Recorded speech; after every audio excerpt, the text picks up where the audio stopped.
मैं अपनी एक नगरी का बादशाह थाम तख्त जींदिया छड़ाया तेरी दोस्ती। हुक्म बंदिया ते करदा मैं हाकिम रहा, हुक्म हरदा मनाया तेरी दोस्ती। मैं बख्तां दी पींघां छुटेंदा रहा, सुख सारा वंजाया तेरी दोस्ती।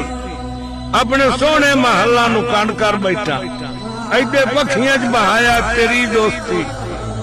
मैं फुल्लां दी सेजा ते समदा रहा, मैनू बहुत समाया तेरी दोस्ती। कंडा राह ते पिया मैनू पुछदा भी ना, कंडे आके टुराया तेरी दोस्ती।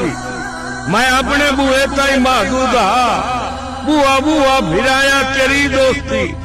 तेरे शामिल बराबर में मंगदा रहा, खैर मैं तू मंगाया तेरी दोस्ती।